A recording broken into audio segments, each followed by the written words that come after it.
ஓம் ஸ்ரீ குருப்யோ நமஹ. சிவாய திருச்சிற்றம்பலம். ஸ்ரீமாத்ரே நமஹ. ஸ்ருதி ஸ்மிருதி புராணானாம் ஆலயம் கருணாலயம் நமாமி பகவத் பாதசங்கரம் லோகசங்கரம். சதாசிவ சமாரம்பம் சங்கராச்சாரிய மத்தியமாம் அஸ்மத் ஆச்சாரிய பரியந்தாம் வந்தே குரு பரம்பராம். குண்டலி குமாரி குட்டிலே சண்டி சராச்சர சவித்ரி சாமுண்டி குணினி குஹாரிணி குஹ்யே குருமூர்த்தே த்வாம் நமாமி காமாட்சி.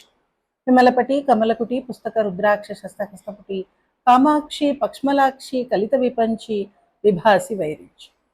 ஹரி ஓம். பரமேஸ்வர ஸ்வரூபமான உங்க எல்லாருக்கும் என்னோட நமஸ்காரம். தாரமர் கொன்றையும் ஷண்பகமாலையும் சாத்தும் தில்லை ஊரர்தம்பாக தூமை மைந்தனே உலகேழும் பெற்ற சீர் அபிராமி அந்தாதி எப்போதும் என் சிந்தையுள்ளே காரமர் மேனி கணபதியே நிற்க கட்டுரையே. அபிராமி அந்தாதியில ஐயன் அளந்தபடி இருநாழி கொண்டு அண்டமெல்லாம் உய்யாரம் செய்யும் உன்னையும் போற்றி ஒருவர் தம்பால் செய்ய பசுந்தமிழ் பாமாலையும் கொண்டு சென்ற பொய்யும் மெய்யும் இயம்ப வைத்தாய் இதுவோ உந்தன் மெய்யருளே அப்படின்னு அபிராமப்பட்டர் அபிராமியை கேட்டார். இவ்வளவுதானா உன்னுடைய அருள் அப்படின்னு கேட்ட அந்த ஸ்லோகத்தோட நம்ம போன தடவை முடிச்சோம். 57. இன்னைக்கு 58வது பாடல்.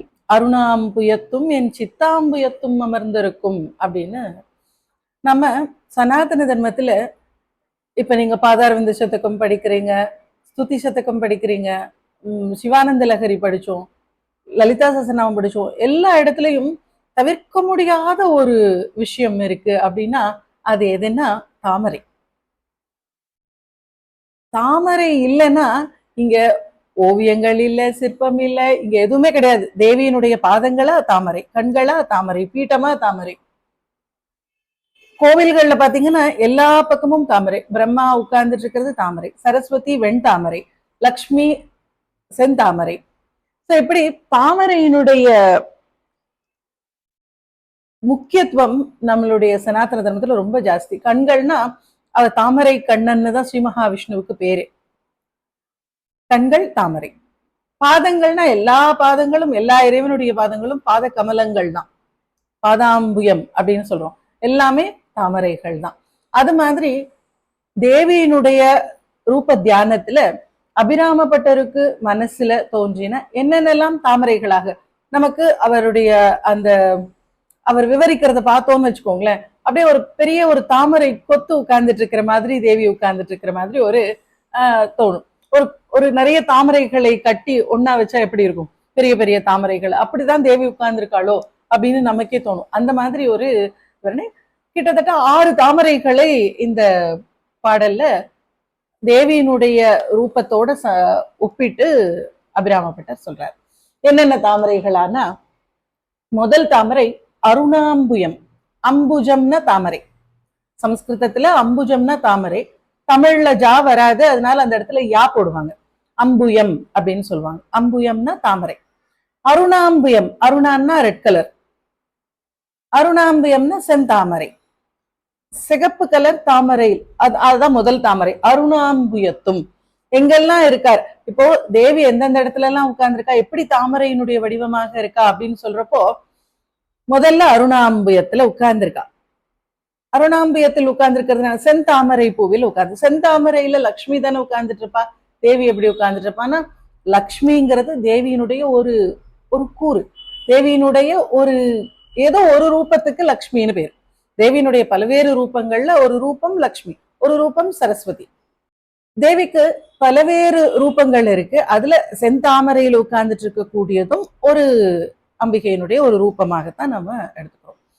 இப்ப செந்தாமரையில உட்கார்ந்துருக்கா அப்படின்னு சொன்னா தாமரை பூல உட்கார்ந்துருக்காளா அப்படின்னா உண்மையா அதுல என்ன சொல்ல வர்றாரு அப்படின்னா, அருணாம்புயம்னா நம்மளுடைய உடல்ல இருக்கக்கூடிய 6 சக்கரங்கள். இந்த சக்கரங்களை நம்ம தாமரைகளாக உருவகப்படுத்துறது தான் நம்மளுடைய வழக்கம். நீங்க லலிதா சஹஸ்ரநாமத்துல பாத்தீங்கன்னா மூலாதாராம்புஜாரூடா, சுவாதிஷ்டானாம்புஜகதா, மணிப்பூராப்ஜ நிலையா, இது ஒவ்வொன்றும் ஒவ்வொரு தாமரை இல்லையா, அப்படிதான் சொல்லியிருக்காங்க. மூலாதாராம்புஜா, மூலாதாரமாக்கி அம்புஜம், அம்புஜம்னா தாமரை, நம்ம இப்பதான் சொன்னோம். சோ மூலாதாராம்புஜாரூடா, சுவாதிஷ்டானாம்புஜகதா, மணிப்பூராப்ஜ நிலையா, இப்படி ஒவ்வொரு சக்கரமுமே நீங்க சொல்லிட்டு வந்தீங்கன்னா ஆக்ஞா சக்கராப்ஜ நிலையா, விசுத்தி சக்கர நிலையா, இது ஒவ்வொன்றும் தாமரை. இந்த ஒவ்வொன்றுக்கும் எத்தனை இதழ் தாமரைங்கிறது கூட கணக்கு இருக்கு. ஒவ்வொரு அதாவது அந்த சக்கரத்துல இருந்து எத்தனை நாடிகள் பிரிஞ்சு போகுது மெயினா அப்படிங்கறத வச்சு இருக்கும். அது மூலாதாரத்துக்கு எத்தனை 4 இதழ் தாமரை, ஆக்ஞா 2 இதழ் தாமரை, இது மாதிரி ஒவ்வொரு நம்ம உடம்புல இருக்கக்கூடிய ஒவ்வொரு சக்கரமும் எத்தனை இதழ் தாமரைகள் அப்படின்னு ஒரு கணக்கும் இருக்கு. சோ இங்க அருணாம்பியம் அப்படின்னு சொல்றப்போ தாமரையில் அமர்ந்திருக்கிறாள்னு ஒரு அர்த்தம். நம்மளுடைய உடல்ல இருக்கக்கூடிய ஆதார சக்கரங்களாக்கிய தாமரைகளில அமர்ந்திருக்காள் அப்படிங்கிறதும் ஒரு அர்த்தம். சோ இங்க நீங்க எல்லா தாமரைகளும் நமக்கு இருக்கிறதுலே மிகப்பெரிய தாமரை அது சகசிராராம்புஜாரூடா, 1000 இதழ் தாமரையாக சொல்லப்படுற நம்மளுடைய சகசிரார சக்கரத்துல இருக்கக்கூடிய தாமரை. இந்த தாமரை 1000 இதழ்களோட இருக்கும் அப்படின்னு சொல்லியிருக்கு. அதுவும் தாமரையா தான் சொல்லியிருக்கு. சோ இங்க எல்லா தாமரைகள்லையும் அவள் தான் உட்கார்ந்துருக்கா. இது எல்லாத்துக்குமா பத்மாசனா அப்படின்னு ஒரு நாமம் உண்டு லலிதா சஹஸ்ரநாமத்துல. பத்மம்னா தாமரை. சோ பத்மாசனா அப்படிங்கிற நாமமும் தேவிக்கு உண்டு. இது இல்லாம மகா பத்மாடவி சம்ஸ்தா அப்படின்னும் ஒண்ணு, பெரிய தாமரை காட்டுக்கு நடுவுல உட்கார்ந்து இருக்கக்கூடிய மகா பத்மா அடவி, அடவின்னா காடு, அப்படி ஒரு பெரிய தாமரை காட்டில் அமர்ந்திருக்கக்கூடியவள் அப்படின்னும் ஒரு அர்த்தம் உண்டு. சகசிரதள பத்மஸ்தா, 1000 இதழ் தாமரையில் உட்கார்ந்து இருக்கக்கூடியவள் அப்படின்னும் ஒரு நாமம் உண்டு. மொத்தமா நளினி அப்படின்னு ஒரு நாமம் உண்டு. நளினின்னா தாமரை. இவள் தாமரை சம்பந்தமா அருணாம்பியம் அப்படின்னு வந்துட்டா நமக்கு இதுக்கு முன்னாடியே நாம ஒரு பாடல்ல அம்புயம் மேல் திருந்திய சுந்தரி அப்படின்னு படிச்சிருக்கோம். அம்புயம்னா தாமரை, அம்புயம் மேல் திருந்திய சுந்தரி, தாமரையில் அமர்ந்திருக்கக்கூடிய அழகி அப்படிங்கிற ஒரு நாமமும் நாம பார்த்திருக்கோம். சோ இங்க அருணாம்புயம்னு வர்றப்போ இத்தனை தாமரைகள் அமர்ந்திருக்கக்கூடிய தேவியினுடைய ரூப வர்ணனையாக இருக்கு. அடுத்த வார்த்தை என்ன? என் சித்தாம்புயத்தும், என் சித்தமாக்கிய தாமரையிலையும் அமர்ந்திருக்கா. அந்தர்கள் பக்தர்களுடைய எண்ணங்கள்ல அவள் தானே இருக்கா. அப்ப அவங்களுடைய சித்தமாக்கிய தாமரையில் தேவி அமர்ந்திருக்கா. அதாவது இதய தாமரையில். இதயம்னா நமக்கு இது பிசிக்கல் ஹார்ட் கிடையாது, பம்பிங் பண்ணக்கூடிய ஹார்ட் கிடையாது. ஹிருதய தாமரைனா நம்மளுடைய சித்தமாக்கிய தாமரை, நம்ம மனசு அப்படின்னு சொல்றோம் இல்லையா. நம்ம சித்தமாக்கிய தாமரையில அமர்ந்திருக்கக்கூடியவள். நம்ம குரல்ல கூட மலர்மிசை ஏகினான் மானடி சேர்ந்தான் நிலமிசை நீடு வாழ்வார் அப்படின்னு உண்டு. மலர்மிசை ஏகினான் அப்படின்னா பக்தர்களுடைய மனமாக்கிய தாமரையில் ஏறியவன் அப்படின்னு அர்த்தம். அப்படி மனமாக்கிய தாமரையில் ஏறி உட்கார்ந்து இருக்கிறது. நமக்கு இதே மாதிரி லலிதா சஹஸ்ரநாமத்துல பக்த மானச ஹம்சிகா அப்படின்னு ஒரு நாமம் உண்டு. பக்தர்களுடைய மனமாக்கிய தாமரையில் அமர்ந்திருக்கக்கூடியவள். அதுதான் இங்க சித்தாம்புயம்னு சொல்றாரு. சித்த அம்புயம், சித்தமாக்கிய தாமரை, நம்மளுடைய சித்தமாக்கிய தாமரையில் அமர்ந்திருக்கிறாள். இப்போ பக்த மானச ஹம்சிகா அப்படின்னு பார்த்தா, ஹம்சிகான்னா அன்னபக்ஷி, பக்த மானச ஹம்சிகானா பக்தர்களுடைய மனமாக்கிய தாமரையில் அமர்ந்திருக்கக்கூடிய அன்னம் போன்றவள் தேவி அப்படின்னு ஆகுது. தாமரை மேலதான் அன்னம் பொதுவாக உட்கார்ந்துரும். அதனால இங்க அந்த அன்னம் போன்ற தேவி தாமரை பக்தர்களுடைய இதயமாக்கிய தாமரையில் அமர்ந்திருக்கிறாள் அப்படின்னு ஒரு அர்த்தமாகும். இப்போ தாமரையினுடைய தன்மையும் நம்ம மனசினுடைய தன்மையும் நிறைய விஷயங்கள்ல ஒத்து போகும். எப்படி அப்படின்னா, தாமரையினுடைய அழகு எப்போ தெரிய வருது? அது விரியும் பொழுது. மொட்டாக இருக்கக்கூடிய தாமரையில அதனுடைய விரிவுல தான் அதனுடைய அழகு தெரிய வருது. நம்மளுடைய மனசு பரந்த மனசாக இருக்கிறப்பதான் நம்மளுடைய மனசினுடைய அழகு தெரிய வரும். ஒரு குறுகிய மனப்பான்மையோட நான் என்னோடது, என் குடும்பம், எனக்கு தேவையானது மட்டும் அப்படின்னு இருக்கிறது சுயநலமாக இருக்கிறது, குறுகிய மனப்பான்மையோட இருக்கிறது. பரந்த ஒரு சின்ன தப்ப கூட மன்னிக்க முடியாத மனநிலையோட இருக்கிறது. என்னமோ பேசிட்டாங்கன்னு நம்ம சொல்லிட்டே இருக்கோம் இல்லையா, வருஷ கணக்கா. அப்படியே ஒரு சின்ன மிஸ்டேக், அது அவங்க ஏதோ ஒரு கோபத்துல, ஏதோ ஒரு டென்ஷன்ல, ஒரு ப்ரெஷர்ல இருக்கிறப்ப சொல்லியிருக்கலாம். ஆக்சுவலா அவங்க அதை மீன் பண்ணாம கூட இருந்திருக்கலாம். இப்படியா நம்மள சொல்லணும் அப்படிங்கறது அவங்களுடைய எண்ணமாக இல்லாம கூட இருந்திருக்கலாம். ஆனாலும் அந்த வெறுப்பை நாம தூக்கி சுமக்கிறோம் லைஃப் பூரா. யாரோலாம் கிடையாது, அம்மா அப்பாவா இருக்கட்டும், குழந்தைகளாக இருக்கட்டும், நமக்கு ரொம்ப நெருங்கினவங்களா இருந்தா கூட ஒரு சின்ன வார்த்தையை நம்ம காலம் பூரா தூக்கி சுமக்கிறோம். நமக்கு அந்த மன்னிக்கிற அந்த ஒரு பரந்த மனசு நமக்கு இல்லை. ஆனா மனசினுடைய தன்மைங்கிறது அந்த விரிந்த தன்மையில தான் அதனுடைய அழகு தெரியும். என்னோடதுன்னு நம்ம மூடிக்கிறப்போ அந்த மனசினுடைய அழகு தெரியாது. அதனாலதான் சுயநலமாக இருக்கிறவங்களை விட பொதுநலமாக பரந்த மனப்பான்மையோட இருக்கிறவங்கள எல்லாருக்கும் பிடிக்குது. எல்லாரும் நல்லா இருக்கட்டும் அப்படின்னு நினைக்கிறவங்கள எல்லாருக்கும் அதனாலதான் பிடிக்குது. ஸோ இந்த மனசுக்கும் தாமரைக்கும் எது அழகுன்னா பரந்த மனப்பான்மையோட இருக்கிறது, விரிஞ்சி இருக்கிறது தாமரையினுடைய அழகு. அதே போல தாமரைக்கு இன்னொரு விஷயம் என்னன்னா, அது தண்ணிக்குள்ளேயே எப்பவும் இருக்கிறதுனால குளிர்ச்சி உண்டு, தன்மை குளிர்ச்சி உண்டு தாமரை. நம்மளுடைய மனசுல அன்பும் கருணையும் இருந்தா நம்ம குளிர்ந்து இருப்போம். பயங்கர சூடா இருக்கேன் நான் அப்படின்னு சொல்றோம். கோவமா இருக்கிறப்ப என்ன சொல்றோம், அவங்க யாரையா பார்க்கணும், ஐயோ அவங்க ரொம்ப சூடா இருக்காங்க, இப்ப பேச முடியாது அப்படின்னு சொல்றோம்.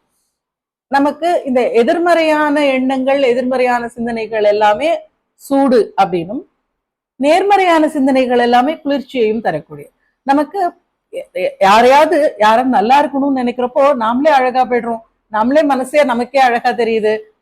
ஆனா யாராவது அவங்க மட்டும் நல்லா இருக்கக்கூடாதுன்னு யாரையாவது நினைச்சோம் அப்படின்னா நம்மளுடைய பேச்சு, நம்மளுடைய முகம் எல்லாமே மாறி போயிடும். அந்த எண்ணங்கள் நம்மளுடைய ஃபேஸையே மாத்திடுது. அப்போ தன்மை எப்ப வருது அப்படின்னா, மனசுக்குள்ள அன்பு வந்தா தன்மை வருது, குளிர்ச்சி வருது. இப்ப நமக்கு யார் மேலேயுமே வெறுப்பே இல்லை, நமக்கு வெறுக்கிறதுக்கு யாருமே இல்லை அப்படின்னா நம்ம முகம் எப்பவுமே சாந்தமா லட்சணமா இருக்கு. நமக்கு ஏகப்பட்ட பேர் மேல வெஞ்சன்ஸ் இருந்ததுன்னா நமக்கு அது நினைச்சு நினைச்சு அந்த கோவப்பட்டு கோவப்பட்டு அந்த ரேகைகள் நம்ம முகத்துல படிஞ்சிடுது. அதனால நம்ம முகம் எப்பவுமே கடுக்கடுக்காடுன்னு இருக்கிற மாதிரி இருக்கு.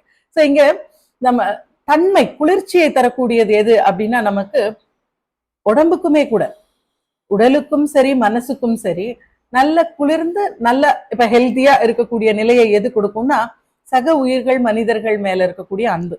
அவங்க மேல நம்ம காட்டக்கூடிய அன்பு நமக்கு மன நிம்மதியை, சாந்தத்தை கொடுக்கும். அதனால நம்ம உடம்பு நல்லா இருக்கும்.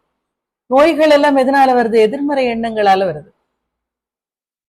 இங்க தன்மை குளிர்ச்சி அப்படிங்கிறது நம்ம மனசுக்கும் உண்டு, தாமரைக்கும் உண்டு. மென்மை, ஒரு சின்ன கஷ்டம் யாருக்காவது வந்தா நமக்கு அதை அவங்க கஷ்டப்படுறாங்க கஷ்டப்படுறாங்கன்னு, வாடிய பயிரை கண்ட போதெல்லாம் வாடினேன்னு சொன்னார்.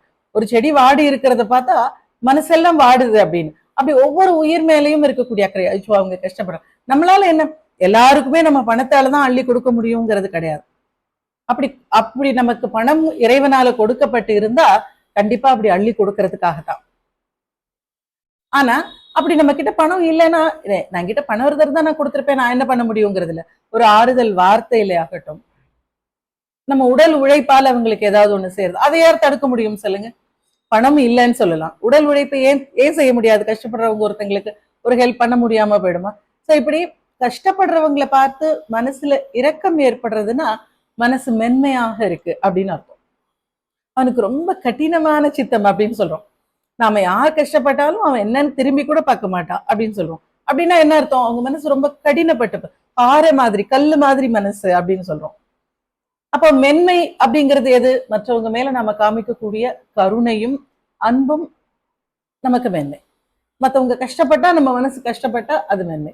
அந்த உணர்ச்சி வசப்படுறோம் இல்லையா? ஒருத்தங்க அழுதா நாம அழறோம். சினிமாலாம் பார்த்து அழறவங்க, சீரியல்லாம் பார்த்து அழறவங்க எல்லாம் இருக்காங்கல்ல. அது உண்மை இல்லைன்னு தெரிஞ்சு உட்கார்ந்தாலும் அந்த இன்வால்மெண்ட்னால ஒரு அழுகு. அது மாதிரி மனிதர்கள் கஷ்டப்பட்டாலும் நமக்கு அது வரணும் இல்லையா? அது என்ன 3 மணி நேரம் ஏஞ்சி வந்துடலாம், கமிட்மெண்ட் கிடையாது. மனுஷங்களை பார்த்து பரிதாபப்பட்டோம்னா அப்புறம் கமிட்மெண்ட், காசு செலவு பண்ணணும், டைம் செலவு பண்ணணும், அப்படி இருக்கு. சரிங்க, கருணை நமக்கு மனசுல அந்த மென்மையை கொடுக்கக்கூடியது. தாமரைக்கும் மென்மை உண்டு, அது நமக்கே தெரியும். தாமரையுடைய இதழ்களை நீங்க மறுபடியும் பார்த்தீங்கன்னா அவ்வளவு ஒரு அழகான ஒரு அந்த ஸ்மூதா சாஃப்டா அப்படி இருக்கும். அடுத்தது வாசனை. தாமரையினுடைய வாசனை மனசுக்கு உண்டா அப்படின்னா உண்டு. எது நம்மளுடைய வாசனை அப்படின்னா நம்ம குணம் தான் நம்மளுடைய வாசனை. இப்போ எப்ப பார்த்தாலும் ஒரு திட்டிகிட்டே இருக்கிற ஒரு ஒரு அக்காவோ ஒரு தங்கையோ ஒரு அண்ணாவோ உங்களுக்கு இருக்காங்கன்னு வச்சுக்கோங்க. உங்க வீட்டுக்கு அவங்க வரேன் அப்படின்னு சொல்றப்போ என்ன ஆகுது? அவங்க வரேங்கிறத சொல்றப்பவே உங்களுக்கு என்ன வந்துடுது? ஒரு பதட்டம் வந்துடுது. ஐயோ இவங்க வந்தா நம்மள ஏதாவது சொல்லிட்டே இருப்பாங்களே அப்படின்னு. அப்போ அவங்க பின்னாடி வர்றதுக்கு முன்னாடி அவங்க வாசனை இங்க வந்துருச்சு. சில பேர் வந்தா அப்ப அவங்க வராங்கன்னாலே நம்ம சந்தோஷப்படுறோம், ஆஹா வரப்போறாங்க, நம்ம அவங்கள மீட் பண்ண போறோம் அப்படின்னு. சில பேர் வரணும்னா ஐயோ வராங்களே அப்படின்னு இருக்கு. இது எப்படி? அந்த அவங்க வராங்கங்கிற இன்ஃபர்மேஷன் வர்றப்பவே அவங்களுடைய வாசனை வந்துடுது. அந்த வாசனைங்கிறது என்ன? அவங்களுடைய குணம். அவங்க பேரை நினைக்கிறப்ப நமக்கு அவங்கள பத்தி என்ன தோணுதோ அது அவங்களுடைய குணம், அது அவங்களுடைய வாசனை. அப்ப தாமரைக்கு எப்படி வாசனை இருக்கோ அது மாதிரி நம்ம மனசுக்கும் வாசனை இருக்கு. நம்ம எப்படி இருக்கணும்? நாம வரோம் நம்ம பார்க்கணும்னு சொன்னா அஜிஜோ வராங்களா அப்படின்னு நினைக்காத அளவுக்கு வாசனையோட இருக்கும். அது அந்த குணம். யார் எப்போ அப்படிப்பட்ட ஒரு வாசனை வரும்னு சொல்லுங்க? குற்றம் கண்டுபிடிக்காம இருந்தா வரும். ரொம்ப ரொம்ப முதல்ல ஆன விஷயம் குற்றம் கண்டுபிடிக்கிறது. குற்றமே இல்லாத அப்படி கிளீனா பர்ஃபெக்டா யாராவது இருப்பாங்களா அப்படின்னா இந்த உலகத்துல அப்படி யாருமே கிடையாது. 100% பர்ஃபெக்ஷனோட இந்த உலகத்துல யாருமே கிடையாது. அப்போ பர்சன்டேஜ் மாறுமே தவிர யாரும் ஃபுல்லா கெட்டவங்களும் கிடையாது, ஃபுல்லா நல்லவங்களும் கிடையாது. அப்போ நாம ஒரு இது இது தப்பு, இது செய்யக்கூடாது, அது ஏன் செஞ்ச, இதை ஏன் செஞ்சேன்னு முடிஞ்சு போன விஷயங்கள்ல இருந்து நாம குற்றங்களை கண்டுபிடிச்சுக்கிட்டே இருந்தோம்னா இது ஒரு கெட்ட வாசனை, கண்டிப்பா நம்ம யாருக்குமே பிடிக்காது. அப்ப நம்ம குற்றங்களை சுட்டி காட்டவே கூடாதா அப்படின்னா உண்மையா என்னன்னா சுட்டி காட்டக்கூடாது. யார்கிட்ட சுட்டி காட்டலாம் அப்படின்னா 15 வயசுக்கு கம்மியாக நீங்க வளர்த்துட்டு இருக்க உங்களுடைய குழந்தை கிட்ட சுட்டி காட்டலாம். ஏன்னா அதை நல்வழிப்படுத்த வேண்டிய கடமை உங்களுக்கு இருக்கு. அதுக்கு சரி எது தப்பு எதுன்னு சொல்லி கொடுக்க வேண்டிய கடமை உங்களுக்கு இருக்கு. அதுகிட்ட மட்டும் சொல்லலாம். அதுவும் எப்ப வரைக்கும்? ஒரு 15 வயசு வரைக்கும். 15 வயசு வரைக்கும் நல்லது கெட்டது சொல்லி கொடுக்காம விட்டு அதுக்கப்புறம் நீங்க ஒன்னும் திருத்திட முடியாது. அதுக்கப்புறம் என்ன புதுசா சொல்லி கொடுப்பீங்க? 15 வருஷமா உங்களை பார்த்து வளர்ந்துருக்கு, நீங்க சொன்னதை கேட்டு வளர்ந்துருக்கு. சொன்னதை கேட்டதை விட உங்களை பார்த்து கத்துக்கிட்டது தான் ஜாஸ்தியா இருக்கும். நீங்க என்ன செய்யறீங்களோ அதை செய்யுமே தவிர நீங்க என்ன சொல்றீங்களோ அதை செய்யாது எந்த குழந்தையும். நம்ம இந்த எக்ஸாம்பிள நிறைய தடவை பார்த்திருக்கோம். சத்தமா கத்தி பேசாத அப்படின்னு நம்ம எப்படி சொல்லுவோம் குழந்தைங்க கிட்ட? கத்தி பேசாத அப்படின்னு கத்தி சொல்லுவோம். அந்த குழந்தை நீங்க என்ன சொல்றீங்கன்னு பார்க்காது, எப்படி சொல்றீங்கன்னு தான் பார்க்கும். நீங்க என்ன செய்யறீங்களோ அதை கத்துக்கும், அதே மாதிரி பேச கத்துக்கும். ஆனா நீங்க சொன்ன விஷயத்த விட்டுடும். குழந்தைகளை திருத்தலாம், அது வரைக்கும் தான். அதுவும் நம்ம குழந்தைகளை திருத்த மட்டும்தான் நமக்கு உரிமை உண்டு. ஆனா நாம செய்யறதெல்லாம் எப்பவும் பக்கத்து வீட்டு குழந்தைய திருத்துறது தான். அது அவங்க பார்த்துப்பாங்க. யாருடைய பொறுப்புல அந்த குழந்தையை கடவுள் விட்டிருக்காரோ அவங்களுடைய கடமையை அந்த குழந்தைய பாத்துக்கிறது உங்க கடமை கிடையாது. நம்ம குழந்தைகளை நல்வழிப்படுத்துறதுக்கு மட்டும்தான் குற்றம் கண்டுபிடிக்கலாமே தவிர பாக்குறவங்க கிட்ட எல்லாம் எல்லாரையும் திருத்தி நல்வழிப்படுத்துறதுக்காக நீங்க பிறக்கலாம். அவ்வளவு பெரிய ஞானியும் நாம யாருமே கிடையாது. அப்படி ஒரு ஞான நிலை வர்றப்ப என்ன ஆகும்னா யாருக்கும் எதுவும் சொல்ல வேண்டியதில்லை அப்படின்னு தோணிடும். இங்க நம்மளுடைய குணம் அப்படிங்கிறது குற்றம் கண்டுபிடிக்காம இருக்கிறது, கோபமா பேசாம இருக்கிறது. ஒரு தவறு எல்லா இடத்துலயும் நாம தவறு செய்யாம இருக்கோமா? எங்கேயோ ஒண்ணு நடந்துடுது. எங்கேயாவது ஒரு தப்பு நடக்கும். தப்பு நடந்தா உடனே அப்பா ஒரு பாயிண்ட் கிடைச்சிருச்சு அப்படின்னு யாரையாவது அப்படியே நைன்னு அவங்கள அதையே பேசி பேசி இதை பண்ணிட்டீங்கன்னு சொல்லிட்டே இருக்கிறது ஒரு கெட்ட வாசனையாக போகும். அந்த குணம் அப்படிங்கிறதுனால நமக்கு ஏற்படக்கூடிய அந்த வாசனை, தாமரைக்கு இயல்பாகவே வாசனை, நம்மளுடைய குணம் நமக்கு வாசனை. அதுக்கப்புறம் அதுல தேன் உண்டு தாமரையில. நம்ம கிட்ட எது தேனாக இருக்கு அப்படின்னா நம்மளுடைய கனிவு, கருணை. நம்ம மற்றவங்க மேல காமிக்கக்கூடிய கனிவு, கருணை, அதுதான் நம்மளுடைய தேன். அப்படியே தேன் மாதிரி பேசுறது அப்படின்னு சொல்றோமே, தேனா பேசுறதுன்னா என்ன? அவங்களுடைய மனசுக்கு ஆறுதலான வார்த்தைகளை பேசுறது, அதுதான் தேனாக பேசுறது. ஸோ இப்படி தாமரைக்கும் நமக்கும் நிறைய நம்மளுடைய சத்வகுணம் தான் நம்மளுடைய வாசனையே கூட. இப்படி 1000 இதழ் வரைக்கும் இருக்கக்கூடிய தாமரைகள்ல வீற்று இருக்கக்கூடிய அந்த தேவியானவள் நம்மளுடைய சித்தமாகிய தாமரையிலும் இருக்கிறாள். நம்ம சித்தத்துக்கு இந்த குணங்கள் எல்லாம் இருந்தாதான் அவ இருப்பா. கெட்டியான தாமரை, கருணையே இல்லாத தாமரை, கல்லு மாதிரி இருக்கக்கூடிய தாமரை, வாசனை இல்லாத தாமரை, தேன் இல்லாத தாமரை, மென்மை இல்லாத தாமரையில அவ உட்கார மாட்டான். தாமரைனா தாமரை மாதிரி இருக்கணும். நம்மளுடைய சித்தமும் தாமரை மாதிரியே இருந்தா அந்த தாமரையில் தேவி வந்து உட்கார்வா. சோ இங்க அருணாம்புயத்தும் என் சித்தாம்புயத்தும், சித்தமாக்கிய தாமரையிலையும் சிகப்பு நில அந்த சென் தாமரையிலும் அமர்ந்திருக்கக்கூடிய உட்கார்ந்திருக்கக்கூடிய தருணாம்புயமுலை தையல் நல்லாள். தையல் அப்படின்னா பாலாம்பிகையினுடைய பெயர். தையல்னா சின்ன பெண் அப்படின்னு அர்த்தம். இங்க வந்து சின்ன பெண்ணாக பாலாம்பிகையை நாம நினைக்கிறோம், பாலா திரிபுர சுந்தரியை. இதை நாம எப்படி அப்படி கன்ஃபார்மா எடுத்துக்க முடியுமா அப்படின்னா தையல்னா பொதுவாக பெண்ணன் தான் அர்த்தம். இங்க தையல் நல்லாள்னு எப்படி தருணாம்புயமுலை தையல் நல்லாள் அப்படின்னு சொல்றாரு. நமக்கு வைத்தீஸ்வரன் கோவில்ல பார்த்தோம்னா அம்பிகைக்கு தையல் நாயகின்னு பேரு. தையல் நாயகின்னு போட்டு சம்ஸ்கிருதத்துல பாலாம்பிகான்னு போட்டிருக்கோம்.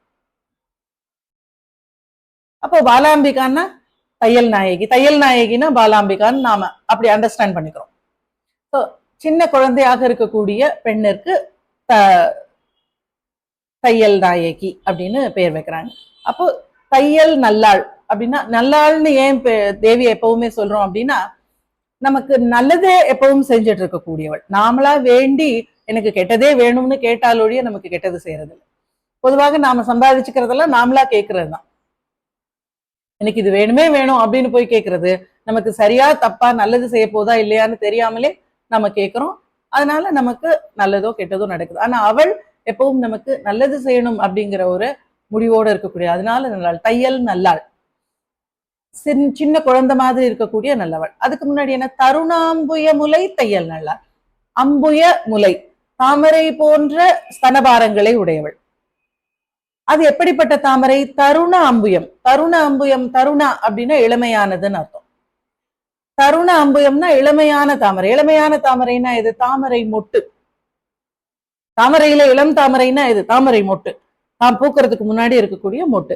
அந்த தருண அம்புயம்னா தாமரை மொட்டு. தாமரை மொட்டு மாதிரியான ஸ்தனபாரங்களை கொண்ட தையல் நல்லாள். பாலாம்பிகையாக இருக்கிறப்போ அவளுடைய ஸ்தனபாரங்கள் தாமரை மொட்டுக்கள் மாதிரி இருக்கு. அதனால அவள் தருணாம்புயமுலை தையல் நல்லாள். இப்ப இங்க எத்தனை தாமரைகள் சொல்லியிருக்கார்? அருணாம்புயம், சித்தாம்புயம், தருணாம்புயம், 3 தாமரைகள் சொல்லியிருக்க. பகை சேர் நயன கருணாம்புயமும். நயனம்னா கண்கள், தகை அப்படின்னா அழகுன்னு அர்த்தம் தமிழ்ல. தகை சேர் நயன கருணாம்புயம், அழகாக இருக்கு அந்த கண்கள், நல்ல அழகு சேர்ந்த கண்கள். கருணாம்புயம், கருணை பொழியக்கூடிய தாமரை, கருணை பொழியக்கூடிய தாமரை மாதிரியான அழகான கண்கள். அப்படின்னா என்ன, தேவியினுடைய கண்கள்ல அழகும் இருக்கு, கருணையும் இருக்கு. அழகு அழகு மட்டும் போருமா? அழகு மட்டும் வச்சு நம்ம, அவ அழகா இருந்தா நமக்கு அதனால என்ன? அவள் நம்ம மேல கருணை காமிக்கிறதுனால தான் அவள் நமக்கு வசதி. ஏன் நம்ம தேவியை நமஸ்காரம் பண்றோம்? அவள் நம்ம மேல காமிக்கக்கூடிய கருணையினாலேயே தவிர அவள் அழகாக இருக்காங்கிறது மட்டும் காரணம் கிடையாது. அப்போ தகை சேர் நயன கருணாம்புயம், அழகும் கருணையும் நிறைந்த தாமரை போன்ற கண்களை உடையவள். தகை சேர் நயன கருணாம்புயம், அம்புயம்னா தாமரை, கருணாம்புயம்னா கருணை பொழியக்கூடிய தாமரை, நயனம்னா கண்கள், தகை சேர்னா அழகான. தகை சேர் நயன கருணாம்புயமும், அழகும் கருணையும் பொழியக்கூடிய ஒரு நல்ல மலர்ந்த அழகான ஒரு தாமரை. அந்த தாமரையிலிருந்து கருணை பொழியுது, பார்க்கறதுக்கு ரொம்ப அழகாவும் இருக்கு. அப்படி தரஸ்மேர முகாம்புஜா அப்படின்னு லலிதா சஹஸ்ரநாமத்துல ஒரு நாமமும் கூட உண்டு. தகை சேர் நயன கருணாம்புயமும் வதனாம்புயமும், வதனம்னா முகம், முகமாகிய தாமரை, முகமாகிய தாமரை, அதுல கண்களாகிய 2 தாமரை, மொத்தமா சேர்த்து ஒரு பெரிய தாமரைக்குள்ள 2 தாமரை இருக்கிற மாதிரி தேவியினுடைய முக அழகு இருக்கு. வதனாம்புயம்னா அழகான முகம். அதுக்கப்புறம் கராம்புயமும் சரணாம்புயமும், கைகளாகிய தாமரையும் கால்களாகிய தாமரையும். கண்கள்ல கருணை பொழியக்கூடிய கண்களாகிய தாமரை, அது இருக்கக்கூடிய முகமாகிய தாமரை, கைகளாகிய தாமரை, பாதங்களாகிய தாமரை. சோ இங்க இத்தனை தாமரைகளையும் நமக்கு சொல்லிட்டே வர. கைகளாகிய தாமரை நமக்கு பார்த்த உடனே என்ன கொடுக்குது? நாம இந்த விஷயத்த லலிதா சஹஸ்ரநாமத்துல ரொம்ப டீட்டெயிலா பார்த்திருக்கோம். சோ இந்த என்ன நமக்கு கொடுக்குது அப்படின்னா, அந்த சிக்னல் மாதிரி, நம்ம டிராபிக் சிக்னல் எப்படி இந்த சிக்னல் இருந்தா இதை செய்யணும் அப்படின்னு நம்ம காமிக்குதோ, அது போல நமக்கு ஒவ்வொரு வாழ்க்கையில் ஒவ்வொரு விஷயத்தையும் ஞாபகப்படுத்தக்கூடியதாக தேவியினுடைய 4 கைகளாக்கிய தாமரையும் இருக்கு. மனோரூபேக்ஷு கோதண்டா, பஞ்சதன்மாத்திர சாயகா, ரெண்டுமே அதை பார்த்தோம். அதுக்கப்புறம் இங்க இங்க என்ன, இந்த கையில என்ன இருக்கு? ஒரு கையில அபயஹஸ்தம் வரதஹஸ்தம் உண்டா? சில தேவி ரூபங்களுக்கு உண்டு, சில தேவியினுடைய ரூபங்களுக்கு அபயஹஸ்தமும் வரதஹஸ்தமும் உண்டு. அப்படி இருந்தா அவள் நமக்கு பயமில்லாத நிலையை கொடுக்கிறாள் அப்படின்னு அர்த்தம், வரங்களை கொடுக்கிறாள் அப்படின்னு அர்த்தம். அபயஹஸ்தம் வரதஹஸ்தம் இல்லை அப்படின்னா 4 கரங்கள்லையும் ஆயுதங்கள் மட்டும் தாங்கி இருக்கா, ஆனா அந்த ஆயுதங்களை பத்தி யோசிச்சு பாருங்க. அடுத்த பாடல்ல சொல்வார் அபிராமப்பட்டர், ஆயுதங்கள் எதுக்காக இருக்கணும்? ஒரு கத்தி வச்சிருக்கோம்னா எதுக்காக இருக்கணும்? அது வெட்டணும், கெட்டியாக கூர்மையாக இருக்கணும். ஆனா தேவியினுடைய கைகளில் இருக்கக்கூடிய ஆயுதங்கள் எல்லாம் வெட்டுமானா கரும்பே வில், மலர்களே தாமரை. சோ இதெல்லாம் ஒண்ணுமே பண்ணாது. அது மாதிரி மென்மையான ஆயுதங்கள். எதுக்காக இந்த ஆயுதங்களை வச்சிருக்கா அப்படின்னா, நமக்கு எதையோ நினைவூட்டுறதுக்காக வச்சிருக்கா, நமக்கு எதையோ ஞாபகப்படுத்துறதுக்காக, நமக்கு எதையோ சொல்றதுக்காக அதை வச்சிருக்கா. சோ அந்த மாதிரியான ஆயுதங்களோடு இருக்கக்கூடிய 4 அழகான தாமரை போன்ற கைகள். கைகள் தாமரை மாதிரி இருக்கக்கூடிய கைகள்.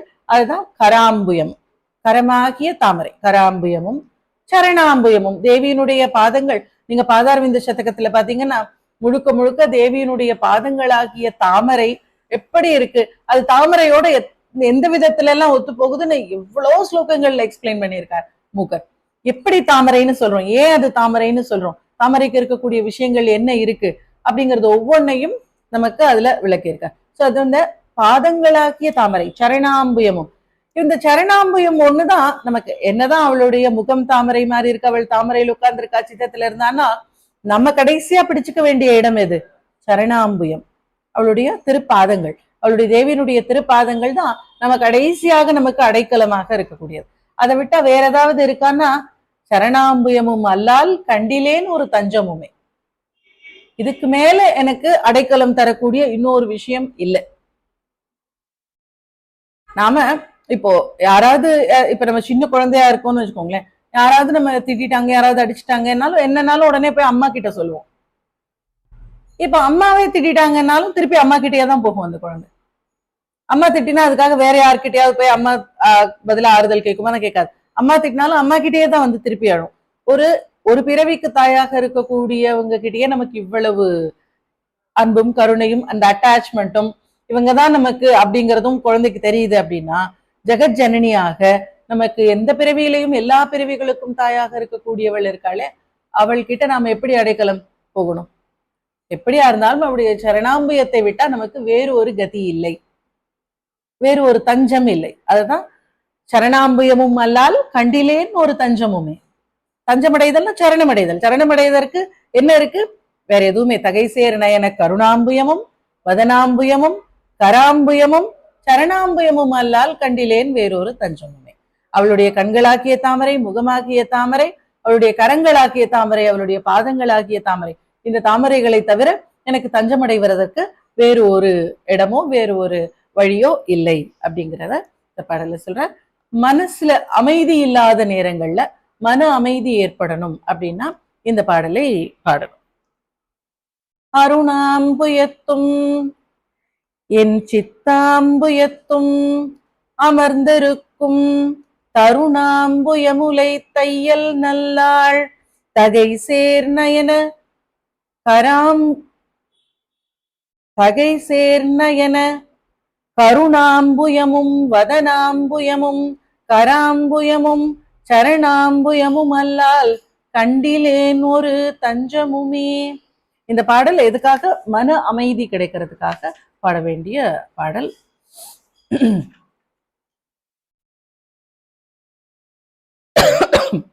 அடுத்தது 59வது பாடல். தஞ்சம் அப்படின்னு முடிச்சிருக்கார், அந்தாதி, அதனால தஞ்சம்னு ஆரம்பிக்கணும் அடுத்த பாடல். தஞ்சம் பிரிதில்லை. அங்க முன்னாடி என்ன சொன்னார்? கண்டிலேன் ஒரு தஞ்சமுமே. இதை தவிர எனக்கு வேற ஒரு சரணாகதி, வேற ஒரு சரணமடைவதற்கான இடம் இல்ல அப்படின்னு முடிச்சார். இங்க தஞ்சம் பிரிதில்லை அதையே சொல்லி ஆரம்பிக்கிறார். இதை விட வேற ஒரு தஞ்சம் எனக்கு இல்லை, நான் போய் தஞ்சம் அடையக்கூடிய இடம் இதை விட வேற ஒண்ணு இல்லை அப்படின்னு ஆரம்பிச்சு, என்ன அந்த தஞ்சம் அப்படிங்கிறத, தஞ்சம் பிரிதில்லை இது அல்லது என்று உன் தவநெறிக்கே நெஞ்சம் பயில நினைக்கின்றேன், நான் செய்ய மாட்டேங்கிறேன் அப்படிங்கறத சொல்றார். ஒற்றை நீள் சிலையும் அஞ்சம்பும் இக்கு அலராகி நின்றாய் அரியார் எனினும் பஞ்சஞ்சும் மெல்லடியார் அடியார் பெற்ற பாலரையே. இது எப்படின்னா, இந்த பாடல் ஒரு பெரிய யாரோ ஒரு பணக்காரர் இருக்கார், அவர்கிட்ட நாம ஏதோ கொஞ்சம் பணம் வேணும் அப்படின்னு கேட்கறதுக்காக அவர்கிட்ட போறோம். அவர் சொல்றாரு, நீங்க ஒரு 10 மணிக்கா வாங்க, நான் உங்களுக்கு பணம் தரேன் அப்படின்னு சொல்றாரு. நாம ஏதோ எங்கேயோ எப்பவும் பண்ற மாதிரி எங்கேயோ லேட் பண்ணிட்டோம், ஒரு அரை மணி நேரம் லேட்டா போயிடுச்சு. என்ன நமக்கு கிட்ட போறப்போ யோசனை வந்துடுச்சு, 10 மணிக்கு வந்தா தரேன்னு சொன்னாரு, 10:30 போனா இருப்பாரா இல்ல வேற ஏதாவது வேலை இருக்குன்னு சொல்லிடுவாரா, சொன்ன டைமுக்கு வரல, அப்புறம் நீ எப்படி திருப்பி தருவ, உனக்கு தர முடியாதுன்னு சொல்லிடுவாரா அப்படின்னு நமக்கு உள்ளுக்குள்ள நிறைய யோசிச்சுட்டே போவோம். லேட்டா போறோமே, நடக்குமா நடக்காதா இந்த வேலை, அவர் எங்கேயாவது வெளியில கிளம்பி போயிருந்தா என்ன பண்றது, இப்படி எல்லாம் நம்ம யோசிச்சுட்டே இருப்போம். அப்ப இருக்காருன்னு வச்சுக்கோங்களேன். அப்ப பார்த்த உடனே நம்ம சும்மா அவங்க கிட்ட உங்களை மாதிரி யாரு இருக்கா, சொன்ன டைமுக்கு வரலன்னா கூட நீங்க கொடுத்துடுவீங்களே அப்படின்னு ஒரு வார்த்தை சொல்றோம் வச்சுக்கோங்களேன். சொல்ல டைமுக்கு வரலையேன்னு எத்தனையோ பேர் கோச்சிப்பாங்க. ஆனா நீங்க அது கூட கோச்சிக்க மாட்டீங்க.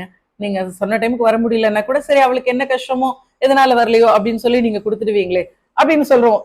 அப்படி சொன்ன உடனே சரி, லேட்டா வந்தாலும் கொடுக்கறது ரொம்ப நல்ல விஷயம் போல இருக்கு அப்படின்னு அவங்களே சரின்னு கொடுத்துருவாங்கல்ல. அது மாதிரி பேசுறாரு இந்த இதுல. அம்மாவா இருக்கக்கூடியவங்க பஞ்சஞ்சு மெல்லடியார் அடியார் பெற்ற பாலரையே, தன்னுடைய குழந்தைகளை அப்படி மென்மையான ஒரு தாயாக இருக்கக்கூடியவள் குழந்தைங்களை போட்டு அடிக்க மாட்டாளாம். ஒரு பிறவிக்கு தாயாக இருக்கக்கூடியவளை அப்படி அடிக்காம இருக்கிறப்போ நீ போய் என்ன தள்ளி விடலாமா, நான் தப்பு செஞ்சாலும் நீ என்ன சேர்த்துக்கணும் இல்லையா அப்படிங்கிற மாதிரி ஆரம்பிக்கிறார். இங்க தான் ரொம்ப ஏதோ செய்யறதே இல்லை, இப்ப நாமெல்லாம் இருக்கிற மாதிரி அவர் தன்னை பேசிக்கிறார். அவர் கிட்டத்தட்ட அபிராமியினுடைய அனுகிரகத்தை கம்ப்ளீட்டா பெற்றவர், தரிசனத்தை பெற்றுத்தான் அப்ப அமாவாசைய பௌர்ணமின்னு சொன்னார். ஆனா நான் எதுவும் செய்யறதே இல்லை அப்படிங்கிற மாதிரி பேசுறார். அதுக்குதான் சொல்வாங்க, தன்னை உயர்த்தி யாருமே பேச மாட்டாங்கன்னு வச்சுக்கோங்களேன். நீங்க ஏன்னா அப்படி பேசுறதுக்கு ஒண்ணுமே நம்ம செய்யலைன்னு வச்சுக்கோங்க. நாம ஒருத்தங்க பெருமையா பேசுற அளவுக்கு நாம ஒண்ணுமே செய்யல அப்படிங்கிறப்போ நம்மள யாருமே பெருமையா பேச மாட்டாங்க. அப்போ என்ன பண்ணுவாங்களாம், அவங்களே அவங்கள பத்தி பெருமையா பேசிப்பாங்களாம். சரி, 4 பேர்கிட்ட நம்மள யாரும் பெருமையா பேச மாட்டாங்க, நாமளே பேசிப்போம் அப்படின்னு சொல்லிட்டு அதான் தற்பெருமை பேசிக்கிறது அப்படின்னு சொல்லுவாங்க. சரி, நாமளே நம்ம சொல்லிப்போம், நம்மள யார் சொல்ல போறா அப்படின்னு சொல்லிட்டு நான் அப்படியாக்கும் இப்படியாக்கும்னு நாமளே சொல்லிக்கிறது. பணியுமாம் என்றும் பெருமை, சிறுமை அணியுமாம் தன்னை வியந்து அப்படின்னு சொல்லுவாங்க ஒரு குறள். அது அதாவது பெருமையோட இருக்கக்கூடியது பணிவோட இருக்குமா. யார் பெருமையோட இருக்காங்களோ, நல்ல குணங்களோட பாராட்டத்தக்க விஷயங்களை செஞ்சுக்கிட்டு புகழோட இருக்காங்களோ அவங்க பேசாம இருப்பாங்களாம் பணிவோட. சிறுமை அணியுமாம் தன்னை வியந்து, சிறுமையோட இருக்கக்கூடியவர்கள் தன்னைத்தானே ரொம்ப வியந்து தற்பெருமை பேசிப்பாங்களாம் அப்படின்னு ஒரு குறள் உண்டு. அது மாதிரி இங்க நீங்க திருவாசகத்துல எல்லாம் நிறைய இடத்துல பாத்தீங்கன்னா நாயினும் கடையேன் நாயினேன் அப்படின்னு சொல்லிப்பாங்க. ஒண்ணுமே தெரியாத எனக்கே நீ அனுகிரகம் பண்ணலையே அப்படின்னு கேட்பாங்க. அப்ப ஒண்ணுமே தெரியாதுன்னா அப்ப மாணிக்கவாசகருக்கு ஒண்ணுமே தெரியாது அப்படின்னு நம்ம நினைச்சுக்கிறதா? நாயினேன் நாயினும் கடையேன் அப்படின்னு சொல்றப்போ அவர் ரொம்ப ஏதோ தப்பு பண்ணியிருப்பார் போல இருக்கு அப்படின்னு நினைச்சுக்கிறது. ஆனா அப்படி கிடையாது. நல்ல புகழோட இருக்கக்கூடியவங்க, நல்ல ஞானத்தோட இருக்கவங்க எனக்கு எல்லாம் தெரியும் அப்படின்னு பேசாம தன்னை கொஞ்சம் பணிவாதான் காமிச்சுப்பாங்க. அந்த பணிவு தான் அவங்களுடைய அழகே. இங்க அந்த நம்ம தமிழ்ல அழகா தம்பட்டம் அடிச்சுக்கிறது அப்படின்னு ஒரு வார்த்தை உண்டு. நம்மளை பத்தியே நாமளே பெருமையா பேசிக்கிறது 4 பேர்கிட்ட. அது செய்வாங்களான்னா அத ஞானத்தோட இருக்கக்கூடிய பெரியவர்கள் அதை செய்ய மாட்டாங்களாம். இங்கேயும் தஞ்சம் பிரிதில்லை ஈதல்லதென்று உன் தவநெறிக்கே நெஞ்சம் பயில நினைக்கின்றிலேன் அப்படின்னு சொல்றாரு. நான் நினைக்காம இருக்கேன், நினைக்கிறேன் இல்ல நினைக்கின்றிலேன், நான் நினைக்க மாட்டேங்கிறேன் அப்படின்னு சொல்றாரு. எப்படி நம்ம இந்த எக்ஸாம்பிள நிறைய இடத்துல பார்த்திருக்கோம். நம்ம ஒரு ஆத்துல ஒரு வெள்ளத்துல அடிச்சுட்டு போயிட்டு இருக்கோம் அப்படின்னா எதை பிடிச்சுக்கணும்? ஆத்துல நம்ம கூடயே மிதந்து வரக்கூடிய ஒரு கட்டையை பிடிச்சுக்கிட்டு ஆத்தோடவே போயிட்டே இருக்கிறதா? ஸ்திரமா இருக்கக்கூடியது கரையில இருந்து வரக்கூடிய ஏதாவது ஒரு பொருளை, ஒரு கிளைய ஏதாவது பிடிச்சுக்கிட்டோம்னா அந்த இடத்துல இருக்கலாம், யாராவது வந்து காப்பாத்துற வரைக்குமாவது. நம்ம தண்ணியோட போறதையே பிடிச்சிட்டோம்னா அது போற போக்கிலேயே நாமளும் போய்கிட்டே இருக்க வேண்டியதான். எங்க போய் முடியும்னு தெரியாது. அது மாதிரி நாம ஆனா நம்ம யாரை நம்ம துணைன்னு நினைக்கிறோம் அப்படின்னா நம்மள மாதிரியே நம்ம வாழ்க்கையில அல்லாடிக்கிட்டு இருக்கக்கூடிய மனிதர்களை தான் நாம துணைன்னு நினைக்கிறோம். அதுல யாராவது ஒருத்தங்களை போய் பிடிச்சுக்கிறோம். கணவன் ஆகட்டும், மனைவி ஆகட்டும், குழந்தைகள் ஆகட்டும், அப்பா அம்மா ஆகட்டும், இவங்க எல்லாரும் யாரு? இவங்க எல்லாரும் நம்மள மாதிரியே இந்த வாழ்க்கையில திண்டாடிட்டு இருக்கிறவங்க தான். இவங்கள்ல யாராவது ஒருத்தங்களை நம்ம துணைன்னு நினைச்சிட்டு நம்ம கெட்டியா பிடிச்சுக்கிட்டு அந்த துணை அதுவும் நம்மள மாதிரி இருக்கக்கூடிய ஒரு ஜீவன் தானே. அங்க நம்ம என்ன எதிர்பார்த்துட முடியும்? அப்ப நம்ம எதை பிடிச்சுக்கணும்?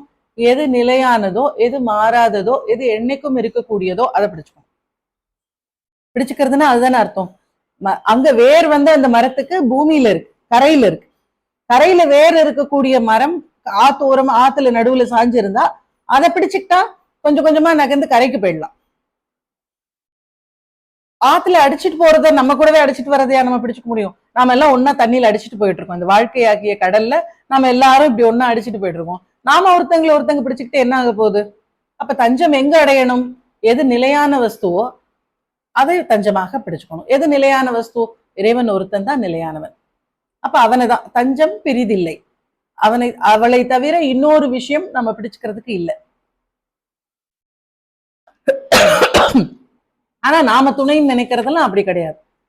அங்க விழுத்துணை அப்படின்னு முதல் பாட்டிலேயே சொல்லிட்டாரு. துணையும் தொழும் தெய்வமும் முன்னாடியே விழுத்துணையே அப்படின்னு தான் முடிச்சார் முதல் பாட்டை. விழுத்துணைன்னா என்ன? காலகாலத்துக்கும் எத்தனை பிறவிகள் இந்த உடம்பை விட்டு இந்த ஜீவன் வேறொரு உடம்பை எடுக்கிறப்பவும் துணையாக இருக்கக்கூடிய ஒரே விஷயம் விழுத்துணை. அப்படி துணையாக இருக்கக்கூடியவள் அம்பிகை. இங்க கண்ணால பார்க்கக்கூடிய விஷயங்களையே நாம கெட்டியா பிடிச்சுக்கிறதுக்கு நமக்கு 100 சந்தேகங்கள் வரும். கண்ணாலேயே பார்க்க முடியாத இறைவனுடைய திருவடிகளை பிடிச்சுக்கணும்னா நமக்கு அதுல எவ்வளவு சந்தேகங்கள் வரும். அப்போ அதுக்கு ஞானிகள் வழிகளை காமிச்சிருக்காங்க. இந்த வழியில போனா தேவியினுடைய அருளை பெறலாம் அப்படின்னு வழிகளை காமிச்சிருக்காங்க. அந்த வழிகளை தான் நம்ம தவ நெறி அப்படின்னு சொல்றோம். நெறின்னா வழி. தவ நெறி அப்படின்னா தபஸ்னாலே என்ன? ஏதாவது ஒண்ணு வேணும்னு தவிக்கிறது தான் தபஸ்ன்னு சொல்றோம். அப்ப தவ நெறினா ஏதாவது ஒண்ணு வேணும் அப்படிங்கிறத நம்ம தொடர்ந்து கேட்டுக்கிட்டே இருக்கிறது, நினைச்சிட்டே இருக்கிறது. நெறிங்கிறது வழி. அந்த வழியில போகணும். இந்த பெரியவர்கள் நமக்கு சொல்லியிருக்காங்க, இந்த வழியில போகணும் அப்படின்னா இது கிடைக்கும் அப்படின்னு சொல்லிட்டு. அப்படி இதை தவிர வேற தஞ்சம் இல்லை, இது ஒண்ணுதான் நமக்கு அப்படின்னு சொல்லி நினைச்சிட்டு இருக்கணும். அப்படின்னா தவ நெறிக்கே நெஞ்சம் பையில நினைக்கின்றேன். இப்ப நம்ம பொதுவாக ஒரு இடத்துக்கு போறோம் அப்படின்னா அதுல 3 கூறுகள் உண்டு. நம்ம இங்க இருந்து கிளம்பி நான் சென்னை போகணும் அப்படின்னா நான் இருக்கிற இடம் ஒண்ணு, நான் போய் சேர வேண்டிய இடம் ஒண்ணு, இதுக்கும் அதுக்கும் இருக்கக்கூடிய வழி ஒண்ணு. மூன்று கூறுகள் உண்டு நம்ம ஒரு இடத்துல இருந்து இன்னொரு இடத்துக்கு போறோம் அப்படிங்கிறதுக்கு.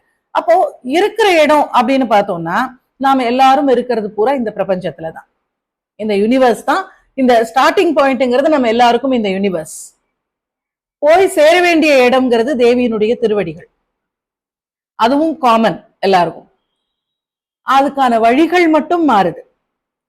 அப்போ இங்க இந்த பிரபஞ்சத்துல இருந்து தேவியினுடைய பாதங்களை கலக்கிற வரைக்கும் நமக்கு இருக்கக்கூடிய அந்த நடுவுல இருக்கக்கூடிய அந்த நாம எந்த வழியாக போனா அங்க போக முடியுமோ.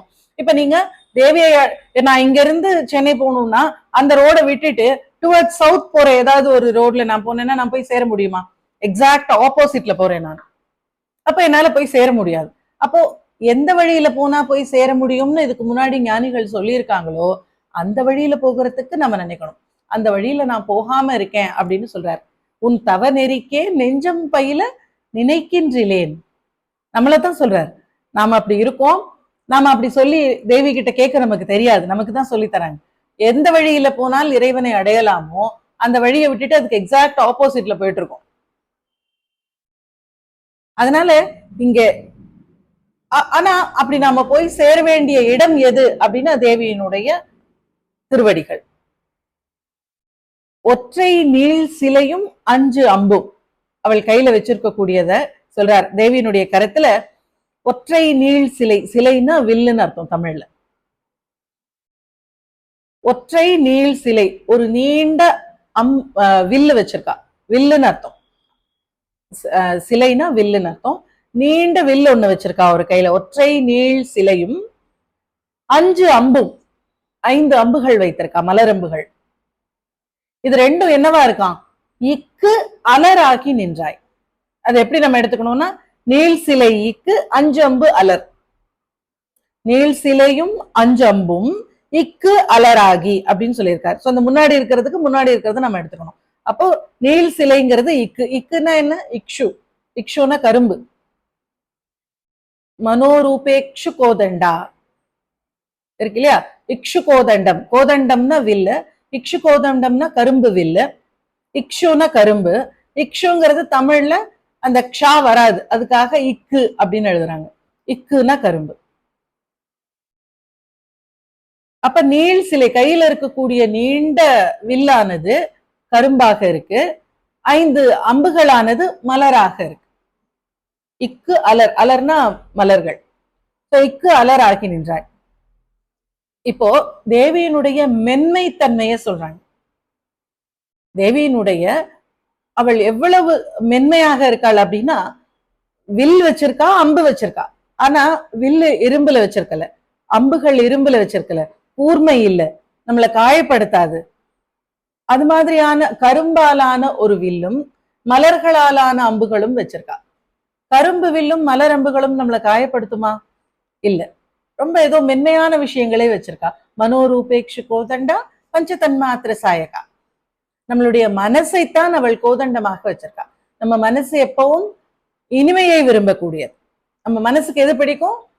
எது உடம்புக்கு சொகுசா இருக்கோ அது மனசுக்கு பிடிக்கும். இந்த உடம்ப அசைச்சுக்காம வேலை செய்யாம எப்படி பத்திரமா வச்சுக்க முடியுமோ, அதுக்கு என்ன செய்யணுமோ அதுதான் நம்ம மனசுக்கு பிடிக்கும். மனசு பின்னாடி போனோம்னா நம்ம என்னைக்குமே உருப்பட முடியாது. எது பின்னாடி போகணும்? புத்தி பின்னாடி போகணும். மனசு காலையில 6 மணிக்கு எழுந்திருக்காது, இன்னும் கொஞ்சம் நேரம் தூங்குன்னு சொல்லும். ஏன்னா உடம்புக்கு அதுதான் சொகுசு. உடம்புக்கு சொகுசதான் பார்க்கும், உடம்புக்கு நல்லது எதுன்னு பார்க்காது. இந்த நிமிஷம் அப்படியே அசைக்காம நிம்மதியா இருக்கலாம்னா எது சொகுசு அப்படிதான் பார்க்கும். இதை நம்ம இந்த உடம்புக்கு நல்லது எதுன்னு மனசு யோசிக்காது. எது யோசிக்கும்? அதை புத்தி தான் யோசிக்கும் நல்லது எதுன்னு. தினம் காலையில எழுந்து நடந்தா நல்லதுன்னு சொல்லியிருக்காங்க, நம்ம எழுந்து கோயிலுக்கு போவோமா அப்படின்னு புத்தி தான் யோசிக்கும். மனசு இன்னும் கொஞ்ச நேரம் அப்படியே தூங்கு, நல்லா இருக்கும், அப்படியே சொகுசா இருக்கும் அப்படின்னு சொல்லும். எப்பவும் உடம்பினுடைய சொகுசை, அந்த லக்ஸுரியை விரும்பக்கூடியது மனசு. அதனாலதான் இனிமையான அந்த கரும்பு வில்லை அவள் கையில வச்சிருக்கா. அவள் நம்மளை தண்டிக்கிறதுக்காக கரும்பு வில் வச்சுக்கல, நம்ம மனசை காமிக்கிறது, நம்ம மனசு எப்படி இனிமையை விரும்புது அப்படின்னு காமிக்கிறதுக்காக வச்சிருக்கா. அம்புகள் நம்மளுடைய தன்மாத்திரைகளைத்தான் அவள் அம்புகளாக வச்சிருக்கா. தன்மாத்திரைகள்னா என்ன? நமக்கு 5 புலன்கள் இருக்கு. 5 புலன்கள்ல சுவை தெரிஞ்சுக்கிறோம், டேஸ்ட், ஒளி தெரிஞ்சுக்கிறோம், லைட் தெரிஞ்சுக்கிறோம், சவுண்ட தெரிஞ்சுக்கிறோம், ஒலி தெரிஞ்சுக்கிறோம், ஓசை, வாசனை தெரிஞ்சுக்கிறோம், தொடு தொக்கு அப்படின்னு சொல்றோம் இல்லையா, தொடு உணர்ச்சி, அதை தெரிஞ்சுக்கிறோம். இப்படி நம்ம 5 விதமான விஷயங்கள் நமக்கு இன்புட்டா வருது. வாசனை, ருச்சி, இது மாதிரி பின்னாடி ஒரு ஸ்லோகத்துல சுவை, ஒளி, ஊறு, ஓசை, நாற்றம் அப்படின்னு சொல்லுவார். இந்த விஷயங்களை எல்லாம், இந்த 5ஐயும் அவள் தன்மாத்திரைகள், நம்மளுடைய தன்மாத்திரைகள், அதை அவளுடைய மலரம்புகளாக கையில வச்சிருக்கா. இந்த இக்ஷுகோதண்டத்துக்கு அதிஷ்டான தேவதை மந்திரினி அப்படின்னு சொல்லக்கூடிய ஷியாமளா தேவி. 5 அம்புகளுக்கு அதிஷ்டான தேவதை வாராகி. நம்ம பஞ்ச தன்மாத்திரைகள், நம்மளுடைய 5 புலன்களின் மூலமாக நாம வாங்கிக்கக்கூடிய இன்புட்ஸ் இருக்கு இல்லையா, அந்த தன்மாத்திரைகளுக்கு அதிஷ்டான தேவதை மகாவாராகி. இங்க இந்த 5 புலன்கள் மூலமாக நாம நுகரக்கூடிய விஷயங்கள் தன்மாத்திரைகள். அந்த தன்மாத்திரைகளை தேவி தன்னுடைய கைகள்ல அம்புகளாக வச்சிருக்கா. இப்போ மனம்ங்கிற கரும்பு வில்லையும் நம்மளுடைய புலன்களாகிய மலரம்புகளையும் கையில வச்சிருக்கக்கூடிய தேவிய பார்த்து கேட்கிறார், அம்மா உன்னுடைய அனுகிரகத்தை வாங்கிக்கிறதுக்கு எனக்கு ஒரு வழி உண்டு. இந்த வாழ்நாளை அதுக்காக நான் செலவு பண்ணி அதுல போய் அடையணுங்கிறது தான் என்னுடைய குறிக்கோள். உன்னையே நினைச்சு நீ எப்படி உன்கிட்ட வர முடியுமோ அந்த வேலைகளை மட்டும் செய்யறது தான் தவம். அந்த வழியில நான் வாழ்றதுதான் தவம். அதுதான் சன்மார்க்கம், சத்து மார்க்கம், நல்ல மார்க்கம். அதுதான் தவநெறி. ஆனா அந்த தவநெறியில தான் இருக்கணுங்கிறத என் மனசுக்கு பயில்தல்னா பிராக்டிஸ் பண்றது. எந்த ஒரு விஷயத்தையும் மனசுக்கு பிராக்டிஸ் ஆகணும், அப்பதான் அது செய்யும். எப்படி அதை பிராக்டிஸ் பண்றது? அதுகிட்ட திருப்பி திருப்பி சொல்லணும், நாம போக வேண்டிய இடம் இது, அதனால நாம இந்த மாதிரி வாழ்ந்தால் மட்டும்தான் அதை செய்ய முடியும், இதை விட்டுட்டு வேறு விதமான வாழ்க்கையை எடுத்தா இதை செய்ய முடியாதுங்கிறத பயிற்றுவிக்கணும், எஜுகேட் பண்ணணும், பிராக்டிஸ் பண்ண வைக்கணும் நம்மளுடைய மனசுக்கு. நான் அதை செய்யறது இல்லை, யாருமே அதை செய்யறது இல்லை. அப்படி நான் செய்யாம இருக்கேனே, எப்படி உன்னை சேர்றது அப்படின்னு நினைச்சா, நீ எப்படி இருக்க அப்படின்னா, யாரையும் தண்டிக்க கூடாது அப்படிங்கிறதுக்காக மலரம்புகளையும் கரும்பையும் வில்லாக வச்சுக்கிட்டு உட்கார்ந்துட்டு இருக்கக்கூடிய ரொம்ப மென்மையானவளாக இருக்க. அப்படி மென்மையாக இருக்கக்கூடிய நீ, நான் சின்ன தப்பு தானே செய்யறேன், என்ன மன்னிச்சு ஏத்துக்கலாமே, தண்டிக்காம. அதுக்கு என்ன, அறியாரெனினும் பஞ்சு அஞ்சு மெல்லடியார். அதாவது பஞ்சஞ்சு மெல்லடியார்னா ஒரு மென்மையான பாதங்களை உடைய பெண்கள் அப்படின்னு அர்த்தம். மென்மையான பாதங்களை உடைய பெண்களாக்கிய அதாவது இந்த பூமியில் வாழக்கூடிய பெண்கள் தன்னுடைய குழந்தைங்களை ரொம்ப அடிச்சிட மாட்டாங்களாம். நான் வந்த அவனை கொன்னுடுவேன் அப்படின்னு சொல்றோம். அதுக்காக போய் கொன்னுடுவோமா என்ன குழந்தைய? மாட்டாங்க, அடிக்க மாட்டாங்க, அது மாதிரி செய்ய மாட்டாங்க. அடியார் பெற்ற பாலரையே, தன்னுடைய தான் பெற்ற குழந்தைகளை அந்த மென்மையான பெண்களே அடிக்கிறது இல்ல. அப்படி இருக்கிறப்போ நீ ஜெகஜனனியாக இருக்கக்கூடியவள், ஆயுதங்களையே மென்மையாக வைத்திருக்கக்கூடியவள், நீ என்ன அப்படி தண்டிச்சிடுவியா என்ன? உன்னுடைய தவநெறியில நான் வாழலைங்கிறதுக்காக எனக்கு என்ன கஷ்டத்தை கொடுத்துடுவியா? கொடுக்க மாட்டேன் இல்ல. என்னை திருத்தி நல்வழிப்படுத்தி அன்பாகவே நீ அழைச்சிட்டு போயிடுவ இல்லையா? அப்படிங்கறது இதுல உள்ள மறைஞ்சு இருக்கக்கூடிய பொருள். நீ கண்டிப்பா அதை செய்ய மாட்ட. ஏன்னா கோவப்பட்டு தண்டிக்கலாம், ஆனா ஒரு நியாயம் இருக்கு. என்னது? ஒரு இந்த பூமியில ஒரு பிறவிக்கு அம்மாவாக இருக்கிறவங்களே குழந்தைங்களை ரொம்ப அடிக்கிறது இல்லை. அப்படி இருக்கிறப்ப நீ பனிஷ் பண்ண மாட்ட. எப்படியா இருந்தாலும் பஞ்சஞ்சு மெல்லடியாரே அடியார் பெற்ற பாலரையனா, அப்ப நீ எனக்கு ரொம்ப மிகச்சிறந்த தாயாகிய அபிராமியாக ஜெகஜனனியாக இருக்கக்கூடியவள். நீ என்ன கண்டிப்பா இக்னோர் பண்ண மாட்ட, எனக்கு நீ அனுகிரகம் பண்ணுவ அப்படின்னு ஒரு ஒரு கான்பிடன்ஸோட இந்த விஷயத்தை சொல்றார். இந்த பாடலை திரும்ப பாடுறதுனால குழந்தைகள் ரொம்ப நல்லவங்களாக வளருவாங்களாம். நாம யாரும் குழந்தைங்க நல்லவங்களாக வளரணும்லாம் யாரும் நினைக்கிறது இல்லை. மார்க் நிறைய வாங்கணும், கிளாஸ் ஃபர்ஸ்ட் வரணும், ஒரு பெருமைப்படக்கூடிய படிப்புகளை படிக்கணும். ஆனா குவாலிட்டி, மனசுக்கான தகுதிகள், பண்புகள், குணங்கள் என்ன சொல்லி கொடுத்தோம் அப்படின்னா நாளைக்கு நமக்கே நம்ம குழந்தைய பார்த்தாலே இரிட்டேட் ஆகுற அளவுக்கு சொல்லி கொடுக்கணும். அது பேசுற பேச்சு, நம்மளை பார்த்து பேசுற பேச்சு நமக்கே இரிட்டேஷனா இருக்கு. அது யார் சொல்லி கொடுத்தது? நாம சொல்லி கொடுத்ததுதான். தஞ்சம் பிள்ளைகள் நல்லவங்களாக வளர்றது, ஒரு காட் ஃபியரிங்கா இருக்கிறது ரொம்ப முக்கியம். தஞ்சம் பிரிதில்லை ஈதல்லது என்று உன் தவநெறிக்கே நெஞ்சம் பயில நினைக்கின்றேன். ஒற்றை நீள் சிலையும் அஞ்சு அம்பும் இக்கு அலராகி நின்றாய் அறியாரெனினும் பஞ்சஞ்சு மெல்லடியார் அடியார் பெற்ற பாலரையே. பிள்ளைகள் நல்லவர்களாக வளர பாட வேண்டிய பாடல் 59வது பாடல். தஞ்சம் பிரிதில்லை ஈதல்லது என்று உன் தவநெறிக்கே நெஞ்சம் பயில நினைக்கின்றேன். ஒற்றை நீள் சிலையும் அஞ்சம்பும் இக்கு அலராகி நின்றாய் அறியார் எனினும் பஞ்சஞ்சு மெல்லடியார் அடியார் பெற்ற பாலரையே. பாலர் அப்படின்னு முடிச்சிருக்கார், பால் அப்படின்னு ஆரம்பிக்கிறார். அடுத்த பாடலை 60வது பாடல்.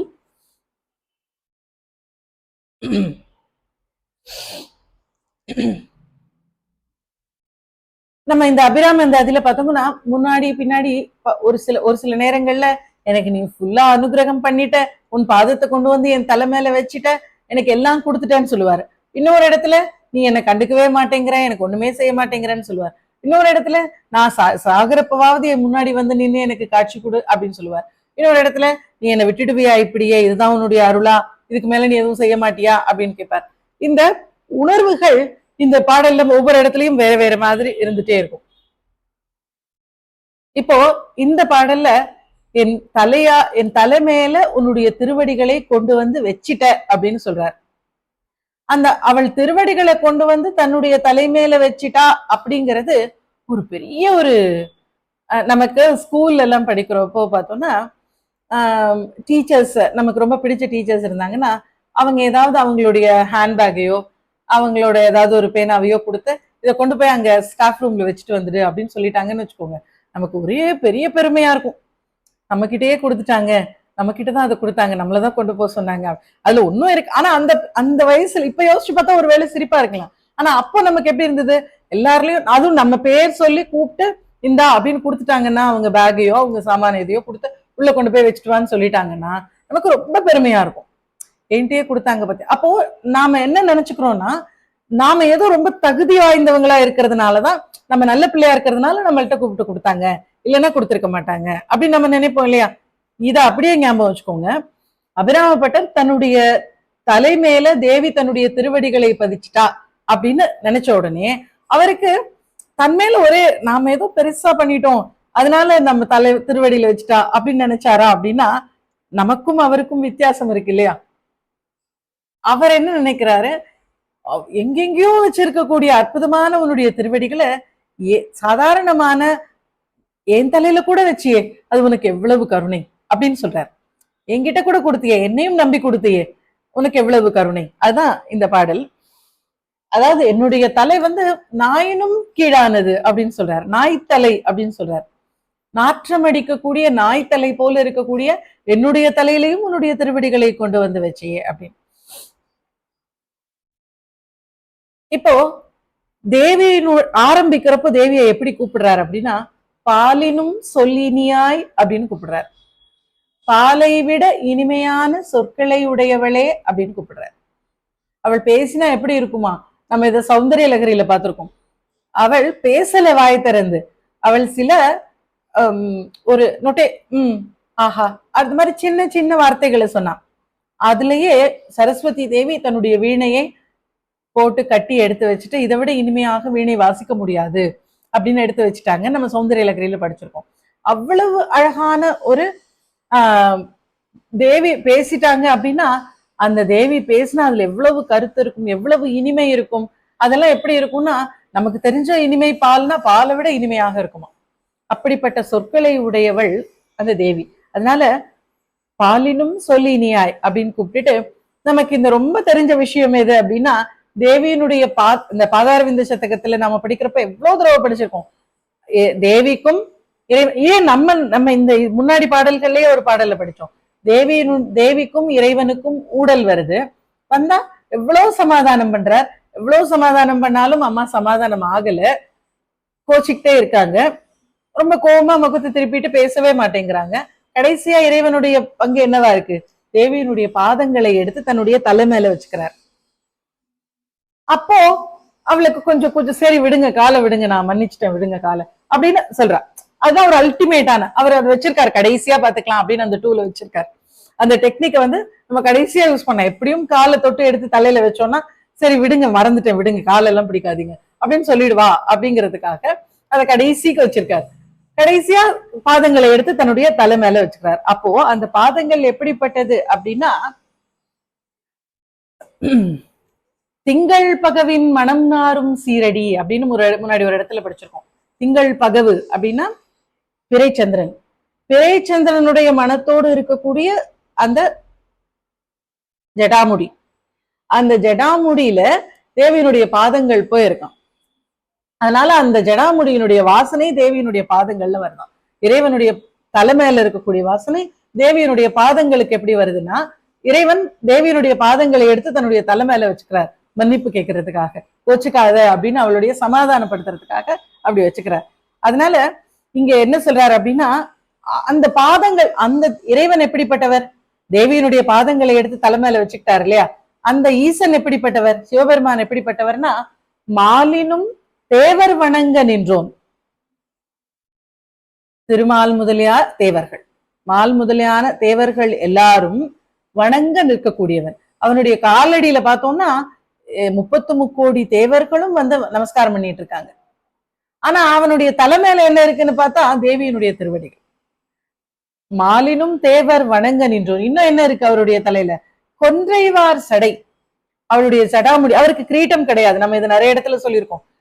இறைவனுக்கு மற்ற எல்லா தெய்வங்களுக்கும், சாதாரண தேவதைகளுக்கெல்லாம் கூட கிரீட்டம் உண்டு. ஈசனுக்கு கிரீட்டம் கிடையாது. ஈசனுக்கு தன்னுடைய ஜடாமுடியே தான் கிரீட்டம். இந்த ஜடாமுடியை எடுத்து கட்டி இருக்காரு. அதுல கொன்றை மாலைகள் அணிஞ்சிருக்காரு. தேவியினுடைய பாதம் மலராக இருக்கு. இறைவனுடைய தலைமையில கொன்றை மலர்கள் இருக்கு. அந்த கொன்றை மலர்கள் இருக்கக்கூடிய அந்த தலைமையில தேவி தன்னுடைய பாதங்களை கொண்டு போய் வச்சிருக்கா. தேவியினுடைய பாதங்கள் இருக்கக்கூடிய ஒரு இடம் எதுன்னா இறைவனுடைய தலைமையில, கொன்றைவார் சடை மேல.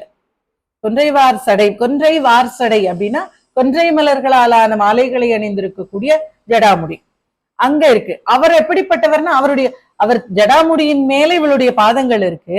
அவருடைய பாதங்களை பார்த்தா அதுக்கு கீழே தான் தேவாதி தேவர்கள் எல்லாம் நமஸ்காரம் பண்ணிட்டு இருக்காங்க. மாலினும் தேவர் வணங்க நின்றோன் கொன்றைவார் சடையின் மேல் தேவியினுடைய பாதங்கள் அங்க இருக்கு. அப்புறம் எங்க இருக்கு? கீழ் நின்று வேதங்கள் பாடும் மெய்ப்பீடம் ஒரு நாளினும். 4 வேதங்களும் 4 பீடங்களாக இருக்கு. எப்படின்னா நமக்கு லலிதா ஸ்தவரத்னம் அப்படின்னு ஒரு ஸ்தோத்திரம் உண்டு. அந்த லலிதா ஸ்தவரத்னத்துல பார்த்தோம்னா தேவியினுடைய மாளிகைக்கு 4 வாசல்கள் உண்டு. அந்த 4 வாசல்களுக்கும் படிக்கட்டாக வேதங்கள் 4ம் இருக்கான். தேவி நடுவுல இருக்கா. சிந்தாமணி கிரகம் தேவியினுடையது. அந்த தேவியினுடைய சிந்தாமணி கிரகத்துக்கு 4 வாசல்கள் இருக்கு. 4 திசைக்கும் 4 வாசல்கள் இருக்கு. அந்த 4 வாசல்கள்லையும் கீழே பீட்டமாக, அதாவது கீழ் பலகையாக, வாசற்படியில ஒரு பலகை இருக்கும்ல, அந்த கால் வச்சு போற அந்த படி, அந்த படியாக தேவியினுடைய வேதங்கள் 4ம் இருக்கு. அப்படின்னா என்ன அர்த்தம்? நீங்க உள்ள இருந்து வெளியில இருந்து உள்ள போறதுக்கு பாருங்க, அந்த வேதங்களின் மூலமாக அறியப்படக்கூடியவளாக தேவி இருக்கிறாங்க. உள்ள வரணும்னா வாசல்படி வழியா வரணும். வேதங்களின் மூலமாக உள்ள இருக்கக்கூடிய தேவியை தெரிஞ்சுக்கணும். தேவி வெளியில வரணும்னா என்ன பண்ணணும்? அந்த பீட்டங்களின் மேல கால் வச்சு நடக்கணும். அப்போ அவளுடைய பாதங்கள் படக்கூடிய இன்னொரு இடம் எது? 4 வேதங்கள். 4 வேதங்களும் தேவியினுடைய பாதங்களை பற்றி பேசுது. அதனால 4 வேதங்களும் பீட்டமாக இருந்தா அதன் மேல தேவியினுடைய பாதங்கள் இருக்கு அப்படின்னு நாம புரிஞ்சுக்கணும். இந்த கீழ் நின்று வேதங்கள் பாடும் மெய்ப்பீடம் ஒரு நாளினும். இங்க சால நன்றோ, இதெல்லாம் விட ரொம்ப சிறந்ததோ அப்படின்னு கேக்குறார். இறைவனுடைய தலைமையில இருக்கு. அப்போ இறைவனுடைய அந்த கொன்றைவார் சடையும் 4 வேதங்களும் இருக்கக்கூடிய, அது 2 மேலையும் வைக்கக்கூடிய உன்னுடைய பாதங்களை என்னுடைய தலைமையிலையும் வச்சியே, ஒருவேளை இது 2 விட என்னுடைய தலை ரொம்ப சிறந்ததோ அப்படின்னு கேக்குறார். மெய்ப்பீடம் ஒரு நாளினும் சால நன்றோ, இதை விட ரொம்ப சிறந்ததோ, அடியேன் முடை நாய் தலையே.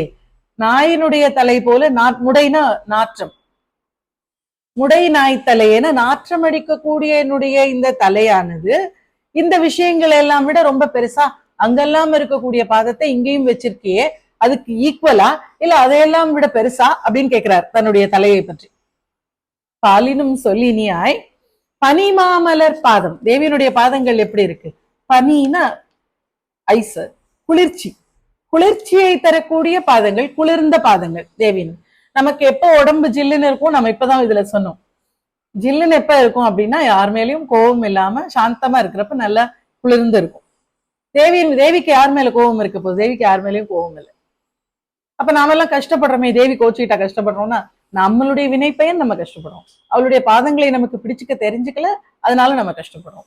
இங்க பாலினும் சொல்லினியாய் பனி மாமலர் பாதம், உன்னுடைய பனி மாமலர் பாதம், நல்ல சில்லுன்னு இருக்கக்கூடிய மிகப்பெரிய மலர் போல இருக்கக்கூடிய உன்னுடைய பாதங்களை மாலினும் தேவர் வணங்க நின்றோன் கொன்றைவார் சடையின் மேலும், தேவர்கள் எல்லாம் வணங்கி நிற்கக்கூடிய இறைவனுடைய கொன்றைவார் சடைக்கு மேல வச்சிருக்க.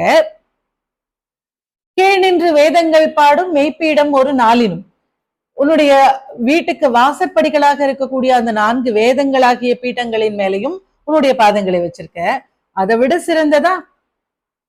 சால நன்றோ அடியேன் முடை நாய் தலையை, நாற்றம் அடிக்கக்கூடிய என்னுடைய என் தலையானது அதை விட சிறந்ததுன்னா என்னுடைய பாதங்களையும் வச்சிருக்க அப்படின்னு. இது கிராட்டிடியூட், நன்றிய சொல்றார். அப்ப என்னுடைய தலைமையிலையும் வச்சுட்டியே, உனக்கு அவ்வளவு கருணையா, அவ்வளவு சிறப்பா இல்லையே, என்கிட்டயும் குறைகள் இருக்கு, தவறுகள் இருக்கு. போன பாடல்ல தான் சொன்னார், உன் தவநெறிக்கே நெஞ்சம் பயில நினைக்கின்றேன் அப்படின்னு. அப்ப உன்னுடைய தவநெறியிலேயே இல்லாத என்னுடைய தலைமையிலையும் உன்னுடைய பாதங்களை கொண்டு வந்து வச்சியே, அது உன்னுடைய கருணை இல்லையா? அதையெல்லாம் விட சிறந்த, அங்க இருக்கக்கூடிய காலம் இங்கேயும் வச்சியே அப்படின்னு சொல்றாரு. அங்கெல்லாம் இருக்கக்கூடிய, இப்ப நம்ம யாரோ ரொம்ப பெரியவங்க, ஒரு பிரைம் மினிஸ்டர் வந்தாருன்னு வச்சுக்கோங்களேன், நம்ம இந்த சீனை வந்து நம்ம இந்த அரசியல்வாதிகள் கிட்ட நம்ம பாக்குறோம்.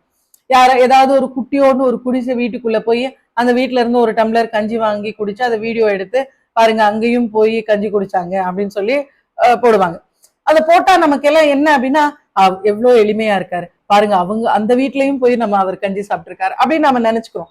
நாம அப்படி நினைக்கணும்னு தான் அவங்க அதை அப்படி செய்யறாங்க. அப்ப நம்ம அதுல வர்ற என்ன, அப்ப எங்கெல்லாம் உட்கார்ந்து சாப்பிடுறவர், அவர் எப்பவுமே ஸ்டார் ஹோட்டல்ஸ்ல இருக்கிறவர், எங்கெங்க அவங்க வீட்டுல எல்லாம் அப்படி இருக்குமா இப்படி இருக்குமா, அவர் பாருங்க இந்த குடிசைக்கு கூட போனாரு அப்படின்னு நம்ம அவங்கள பத்தி நம்ம பேசணும்னு தான் அவங்க செய்யறாங்க. ஆனா நாம அதெல்லாம் கரெக்டா பேசுறோம், பாரு எவ்வளவு எளிமையா இருக்காரு அப்படின்னு. இங்க எங்கெங்கயோ இருக்கக்கூடியவங்க எங்கேயும் இருக்காங்களே அப்படிங்கிறது எளிவந்த தன்மையை குறிக்கக்கூடியது. அந்த எளிவந்த தன்மையை தான் இங்க இறைவனுடைய தலை மேல இருக்கக்கூடிய அந்த பாதங்களை என் தலைமையிலையும் கொண்டு வந்து வச்சியே அப்படிங்கிற அந்த நன்றியை இதுல காமிக்கிறார்.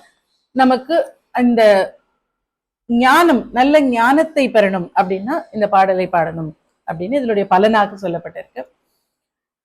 பாலினும் சொல்லினியாய் பனிமாமலர் பாதம் வைக்க மாலினும் தேவர் வணங்கி நின்றோன் கொன்றைவார் சடையின் மேலினும் கீழ் நின்று வேதங்கள் பாடும் மெய்ப்பீடம் ஒரு நாளினும் சால நன்றோ அடியேன் முடை நாய்த்தலையே.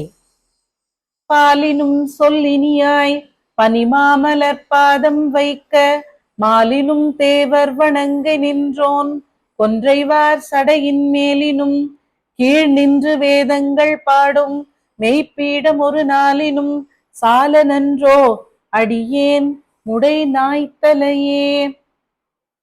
நாய்த்தலையே அப்படின்னு முடிச்சிருக்காரு. நாயேனையும் அப்படின்னு அடுத்த பாடல் ஆரம்பிப்பார். நம்ம அடுத்த பகுதியில பார்க்கலாம். ஸ்ரீ மாத்ரே நமஹ. சிவாய திருச்சிற்றம்பலம். அடுத்த பகுதியில 61வது பாடல் பார்க்கலாம்.